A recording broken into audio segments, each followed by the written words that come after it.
Good morning. It's Tuesday morning. Thanks for waking up with us. I'm Diana Fairbanks. Time for Winging It Buffalo Style. And I'm Anthony Conji, sitting in for Matt Snyder today. Thanks for having me, and always good to be alongside Diana. Well, thank you. And of course, Anthony is here today because Matt is in Las Vegas for his brother's wedding. Yeah. So congratulations to his brother. Matt's going to be off for a couple days, having a ton of fun. But I got to tell you, the weather here definitely feels like Vegas kind of weather. Super hot outside. We've got some ice cream treats in the kitchen with Tara and Howard from Sweet Ginny's coming up. So you're going to want to stay tuned to see the wacky hijinks they always bring to the show. And you know, we hate to talk about exercise when it's this kind of oppressive, but a lot of people, it really doesn't matter. They're going to be running for the corporate challenge. So we're going to be talking to some of those people. The last day to register actually is today, and so we want to make sure that you have everything you need to know. And we'll talk about the race coming up in just a little bit as well.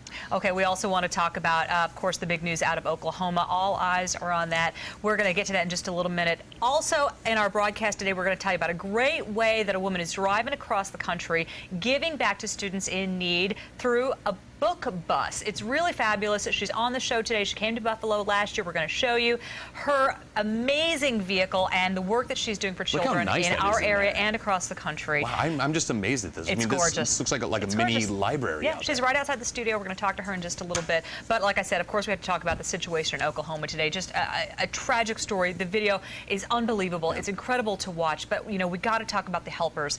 Always got to focus on the positive stories for sure as well. I just really think technology is making things so much easier to find your loved ones, to get help to those who need it. And I'm just amazed. I remember growing up hearing the tornadoes, never knowing what was happening on the scene. And thanks to technology today, we are learning so much more. The Red Cross, the safeandwell.org, being able to see a list of people you might know and check on their safety. That's incredible. You know, we have a story of a Kenmore grandfather whose grandson was in that school. And the grandfather found out late last night that through a text message that the boy's okay. I mean, can you imagine? You know, and as you mentioned too, people like the Red Cross, I know we have volunteers all throughout the country, but specifically ones from here from Western New York, I know at any time they're ready to go down. I wouldn't be surprised if some of those are getting ready to head down to Oklahoma here pretty soon. All kinds of ways to get involved. You can always send monetary donations. That's always a need too for the people who are trying to rebuild down there. Water, food, anything like that, because obviously we've seen the pictures. It could be quite a while before the town gets going again. They're no strangers to this. We saw the footage. 1999, a similar tornado ripped through that town. 300-mile-an-hour winds in that one. 200-mile-an-hour winds is what we saw this time around. The pictures are just heartbreaking, though. I mean, we've seen them come in over the last 24 hours or so. It's just hard to see, especially some of the video like we're seeing right now. Yeah.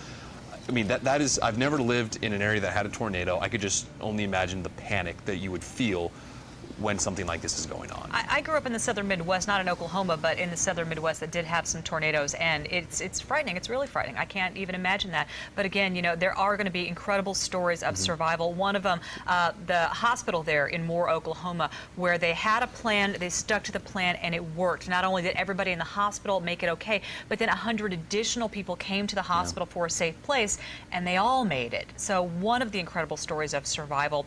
And of course, again, you got to mention the Red Cross. They're doing great work there. If you want to donate to them, I have some information on my Facebook page. I'm sure Emily has some more information coming up.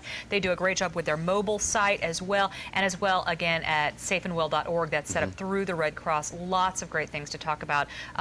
You know, the idea of a tornado hitting your area is really foreign to some people who've never lived through that, but it's incredibly frightening. And the people who live through it every day really do their best to prepare for the possible situations. You think, you know, even about the news people who have to report on this. But what happens if you're a news person trying to help others, tell them the information they need to know, but what if a tornado comes toward you? That is exactly what happened on Sunday night in Wichita. A really frightening situation as the newscasters were trying to alert people. Take a listen. Folks who are on KSN.com, who are no doubt watching us right now as this storm bears down on the city of Wichita. You know, JD, in 20 years, I've never said this, but I think it's our time to go. Dave, I really do. We've been monitoring the conditions here downtown. So at this point, folks, we here at KSN are moving to our shelters. We are moving to our shelters. JD and I will continue to talk with you as long as we can. We're leaving the radar image up, but it appears that it is time for all of us to get to shelter. Get to shelter right now. Ryan Newton. Ryan Newton. Now, Ryan.